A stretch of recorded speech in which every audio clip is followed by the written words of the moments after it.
Hello friends, आज हम chapter first से स्टार्ट करने जा रहे हैं और इससे पहले लेक्चर फर्स्ट में मैंने आपको सारे चैप्टर्स का इंट्रोडक्शन दिया था और उसको मैंने काफ़ी डिटेल में डिस्क्राइब किया हुआ है। तो जिस बच्चे ने नहीं देखा उस वीडियो को एक बार देख लें। फिर मैंने सेकेंड लेक्चर में यूनिट फर्स्ट का बेसिक कंसेप्ट बताया, यूनिट फर्स्ट में क्या क्या हमें पढ़ना है और उसमें कौन कौन से कंसेप्ट आते हैं। फिर अभी हम लोग चैप्टर फर्स्ट को स्टार्ट करेंगे और चैप्टर फर्स्ट को स्टार्ट करने से पहले मैं एक छोटा सा बात आपको बताना चाहता हूं कि मैं जब भी कोई चीज़ पढ़ाता हूं ना, जब भी कोई कंसेप्ट आपको बताता हूं, तो मेरा हमेशा प्रयास रहता है कि मैं उसका कीवर्ड डिस्क्राइब करूं। कीवर्ड समझते हो आप? मतलब ये कि जो टॉपिक का नाम है ना, जो हेडिंग है, मैं हेडिंग के बेसिस पे ही ना डेफिनेशन बना देता हूं। उस टॉपिक के नाम से उस हेडिंग को डेफिनेशन के फॉर्म में कन्वर्ट कर देता हूं। मतलब कोई भी हेडिंग आपको दिया जाए तो आप उसको डिटेल में डिस्क्राइब कर सकते हो और उसका डेफिनेशन बना सकते हो खुद से, अगर आपने उस कीवर्ड्स को समझ लिया तो। ओके, तो मैं अभी आपको बताऊंगा कि कैसे मैं कीवर्ड जनरेट करता हूं और कैसे उसके बेसिस पे डेफिनेशन बनाता हूं। इसका फायदा ये होता है कि आपको ज़्यादा रटना नहीं पड़ेगा, चीज़ें प्रैक्टिकली समझ में आएगी और बहुत आसान हो जाता है किसी भी चीज़ को डिफाइन करना। चलिए, तो पहले हम चैप्टर फर्स्ट को स्टार्ट करते हैं और वहीं से समझते हैं कि कैसे हमें पढ़ना है। सबसे पहले चैप्टर फर्स्ट का नाम है स्थिर वैद्युत, इलेक्ट्रोस्टैटिक्स। तो पहले मैं उसको डिस्क्राइब करता हूं, ध्यान से समझना। इलेक्ट्रो का मतलब क्या होता है? इलेक्ट्रो से मिलता जुलता कोई पार्टिकल बताओ। लास्ट कई लेक्चर में मैंने ये बातें बताई हैं कि इलेक्ट्रो का मतलब, इलेक्ट्रो से मिलता जुलता कोई पार्टिकल का मतलब कौन है? इलेक्ट्रॉन।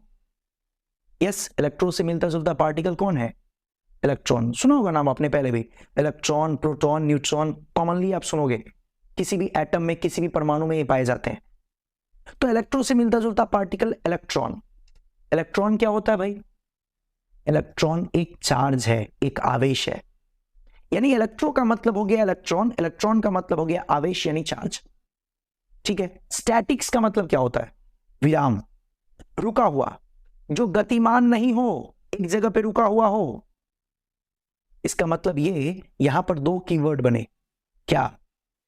एक बना इलेक्ट्रॉन यानी आवेश और एक बना विराम यानी रेस्ट, रुका हुआ।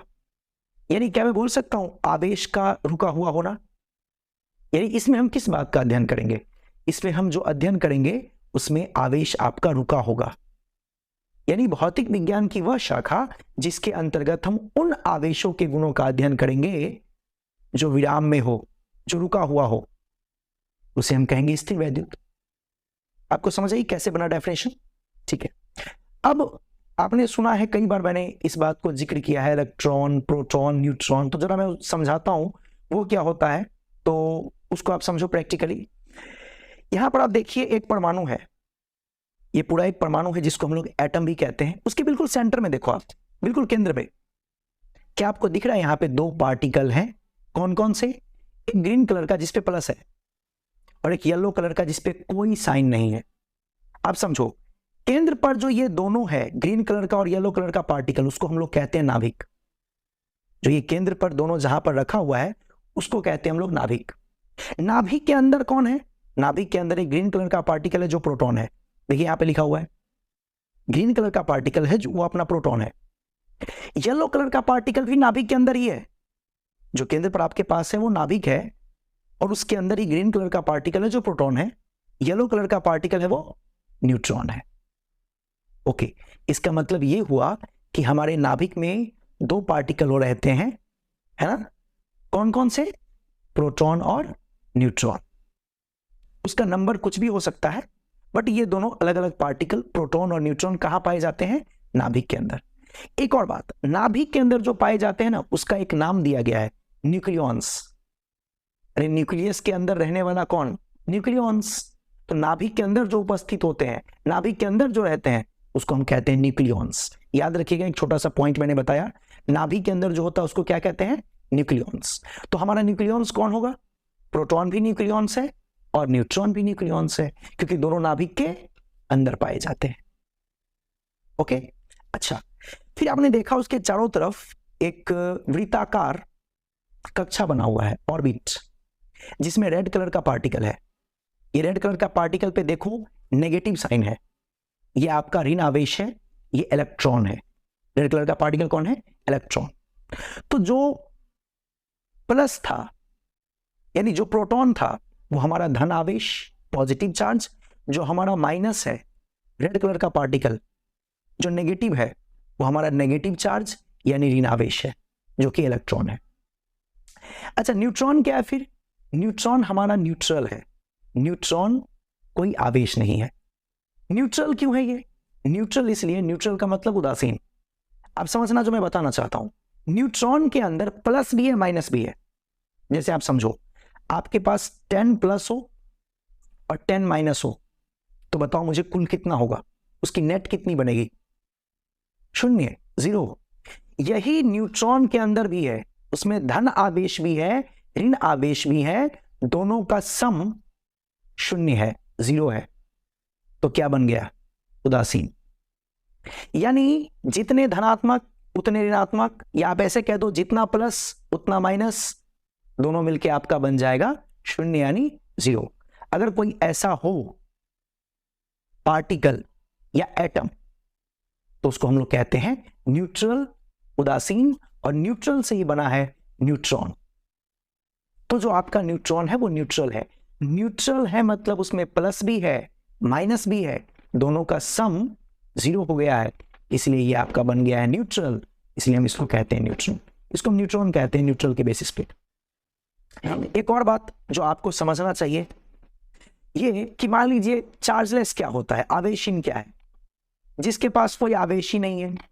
तो कई बार बच्चे ये सोचते हैं कि जो आपका न्यूट्रॉन है वो भी आवेशहीन है, तो ये गलती से मत समझना। आप ऐसे समझो, मेरे पास +10 -10, तो नेट कितना? शून्य, मैं हुआ न्यूट्रल। प्लस भी है माइनस भी है, लेकिन दोनों को मिला के शून्य है। आपके पास 0 प्लस और 0 माइनस, आप बताओ आपके पास नेट कितना?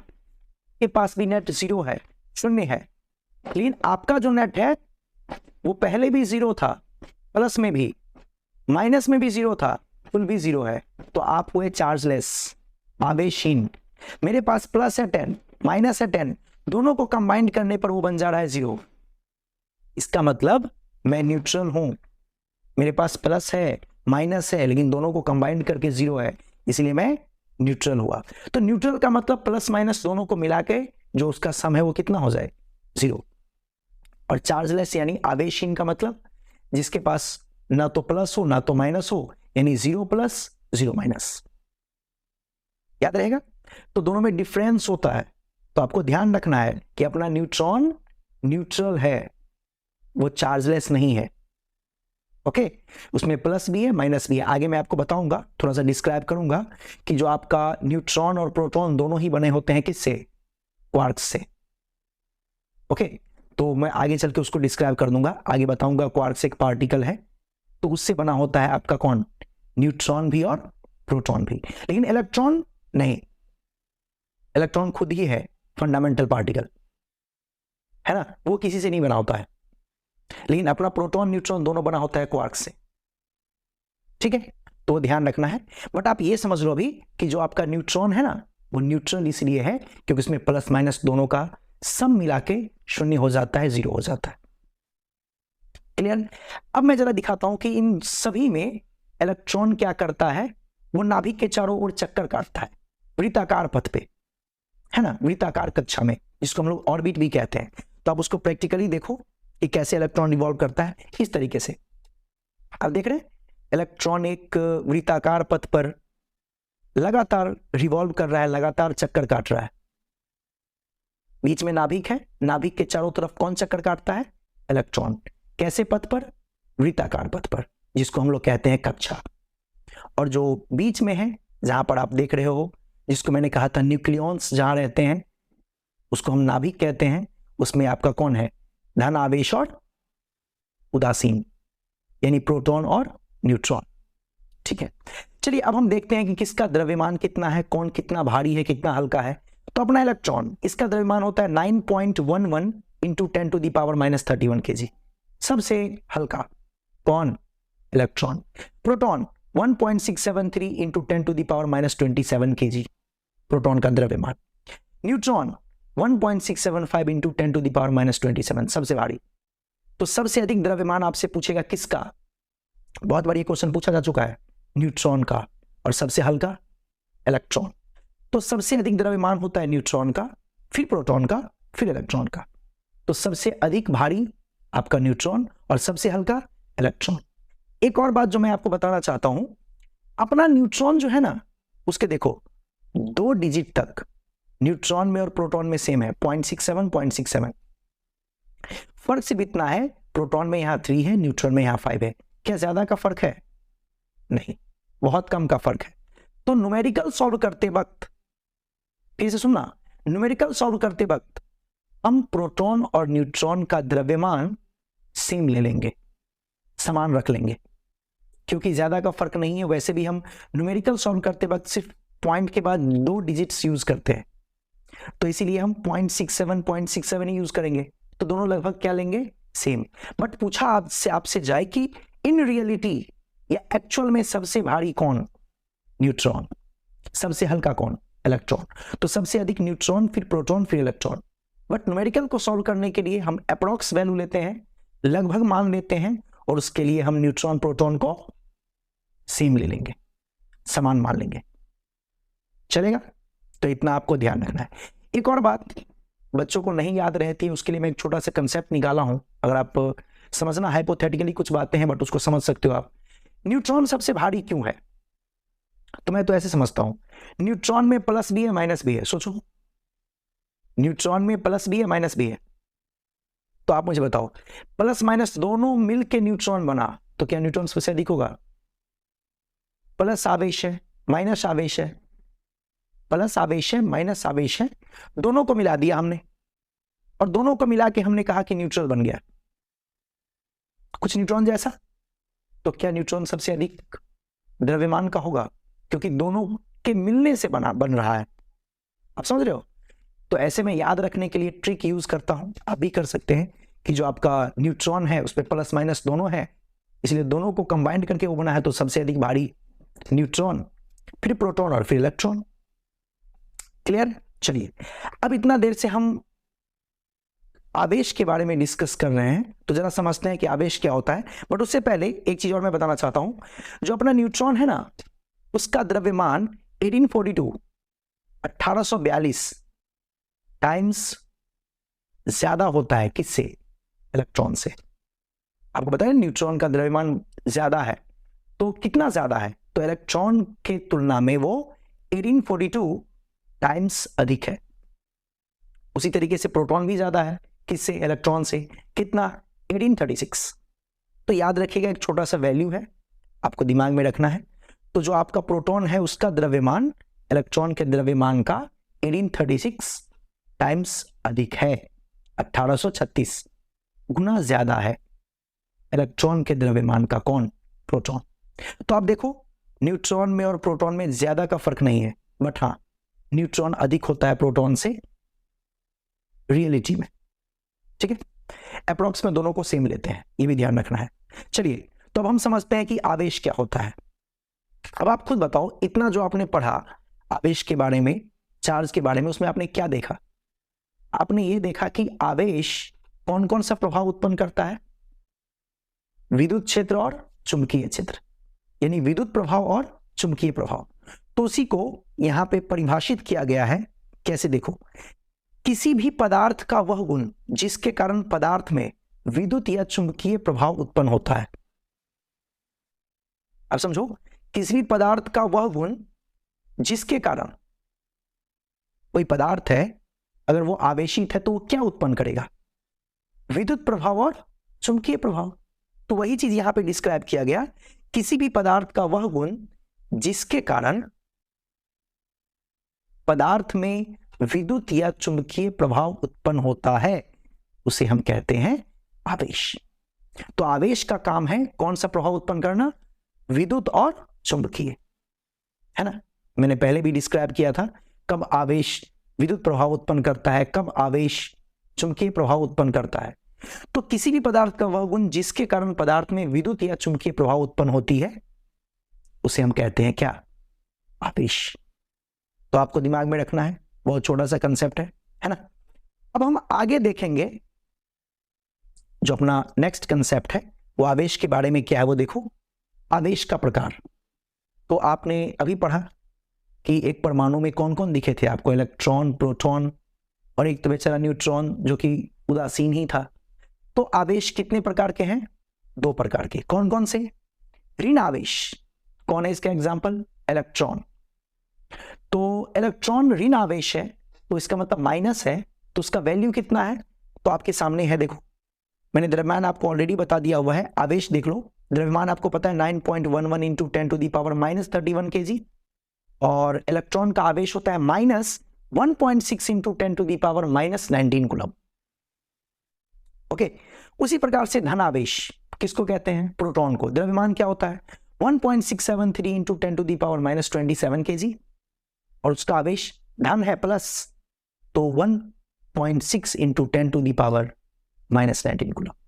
एक बात आपको बताऊं, जो आपके पास धन आवेश और ऋण आवेश है दोनों का मान समान है। देखो ध्यान से, 1.6 इंटू 10⁻⁻19, 1.6 इंटू 10⁻⁻19। ये प्लस माइनस क्या है? ये प्लस माइनस उसका स्वभाव है, उसकी प्रकृति है। ये बात ध्यान रखना, इसे बच्चे कई बार गलती करते हैं। वो प्लस माइनस समझते हैं कि जो गणित वाला साइन है ना, आप समझ रहे हो? ठीक है, साइन वही है, बट आपको यह ध्यान रखना है कि यहां प्लस माइनस उसकी प्रकृति है, स्वभाव, उसका गुण। अब लॉजिक समझ रहे हो? यहां प्लस माइनस, मैथ वाला प्लस माइनस यूज करके कोई सम करने नहीं जा रहे हैं हम। यहां पर प्लस माइनस दोनों की प्रकृति है, स्वभाव है। इलेक्ट्रॉन का स्वभाव ऋणात्मक है, प्रोटॉन का स्वभाव धनात्मक है, लेकिन दोनों का मान क्या है? समान। कोई आपसे पूछ दे अगर कि इलेक्ट्रॉन प्रोटॉन में किसका आवेश बड़ा, क्या कहोगे? इलेक्ट्रॉन का, प्रोटॉन का? एक्चुअली में आवेश का मान दोनों का बराबर, प्लस माइनस उसकी प्रकृति है। आपको मैं ये समझाना चाहता हूं, उसका गुण है। तो यहां पर जो प्लस माइनस आप देख रहे हैं ना, वो उसका प्रकृति है, उसका स्वभाव, उसका गुण। मान दोनों का समान है। यानी जो इफेक्ट या जो प्रभाव प्रोटॉन उत्पन्न करेगा वही प्रभाव आपका इलेक्ट्रॉन भी उत्पन्न करेगा अपने आवेश के कारण। बस दोनों की जो प्रकृति होगी वो विपरीत होगी। आप समझ रहे हो? आवेश के कारण प्रभाव का मान भी समान होगा, लेकिन दोनों की प्रकृति विपरीत होगी। इसका मतलब दोनों आवेश का मान समान है हमेशा, दोनों की सिर्फ प्रकृति अलग है, दोनों का स्वभाव अलग है। मान देखिए, इसका मान देखिए, इसका मान देखिए, दोनों का मान बिल्कुल सेम है, बस एक ऋणात्मक स्वभाव का है और एक धनात्मक स्वभाव का है। यह ध्यान रखना। जो काम प्रोटॉन करेगा वही इलेक्ट्रॉन करेगा, लेकिन दोनों की स्वभाव विपरीत होगी। ठीक है, दोनों का प्रभाव भी समान उत्पन्न होगा आवेश के कारण अगर प्रभाव है तो, लेकिन दोनों की प्रकृति विपरीत होगी। तो ये ध्यान रखिएगा। ठीक है, चलिए अब अगला देखते हैं, आवेश का मात्रक। आवेश का मात्रक क्या होता है भाई, बताओ आप? बहुत फेमस है ऐसे मात्रक, कूलम्ब। सीजीएस में हम लोग कहते हैं स्टैट कूलम्ब, या स्टैट कूलम्ब का दूसरा नाम, मतलब उसको हम सीजीएस में दूसरा यूनिट भी कहते हैं ESU, इलेक्ट्रोस्टैटिक यूनिट। क्या नाम है? इलेक्ट्रोस्टैटिक यूनिट, या उसको हम लोग फ्रैंकलिन के नाम से भी जानते हैं। तो आप सीजीएस में स्टैट कूलम्ब कह दो, या ESU कह दो, या फ्रैंकलिन कह दो, सब एक ही है। तो सीजीएस में उसके 3 अलग अलग यूनिट, मतलब 3 तरीके से आप बोल सकते हो, स्टैट कूलम्ब, या फिर इलेक्ट्रोस्टैटिक यूनिट, या फिर फ्रैंकलिन। इसी तरीके से एमकेएस में भी इसको 2 तरीके से आप कह सकते हैं। एमकेएस में कौन सा? Absolute coulomb. एमकेएस में एब्सोल्यूट कूलम्ब, एक मिसिंग है जो मैंने यहां पे नहीं लिखा है, EMU आप लोग लिख लेंगे। एक यूनिट होता है EMU, यहां पर एब्सोल्यूट कूलम्ब को हम लोग बोलते हैं EMU भी कहते हैं, इलेक्ट्रोमैग्नेटिक यूनिट। जैसे यहां पे था ना ESU, सीजीएस में एक स्टैट कूलम्ब, या आप उसको ESU कह लो, या फिर उसको आप फ्रैंकलिन कह लो। उसी तरीके से एमकेएस में भी 2 है, एब्सोल्यूट कूलम्ब, या फिर आप उसको कह सकते हैं EMU, यहां पे लिख लीजिए, और EMU, इलेक्ट्रोमैग्नेटिक यूनिट। तो एमकेएस में भी हमारे पास ऐसे 2 यूनिट है। अच्छा, जो हम लोग केमिस्ट्री में यूनिट यूज करते हैं ना, फैराडे, क्या? फैराडे। तो आप ध्यान रखना 1 फैराडे जो होता है वो 96500 कूलम के बराबर होता है। 96,500 केमिस्ट्री में आपको बहुत यूज पड़ेगा, इसलिए मैंने लिखा रासायनिक मात्रक जो होता है वो फैराडे होता है, तो वो हो जाता है 96500 कूलम। ठीक है, तो आपको ये भी ध्यान रखना है, चलेगा? अच्छा, तो अभी तीनों यूनिट में रिलेशन आपको देखना है, कूलम्ब में, स्टैट कूलम्ब में और एब्सोल्यूट कूलम्ब में क्या रिलेशन है। तो आप देखेंगे 1 कूलम्ब बराबर 3 × 10⁹ स्टैट कूलम्ब। ये कुछ वैल्यू है जो आपको याद रखना पड़ेगा, मुझे भी याद है, आप भी याद रखोगे।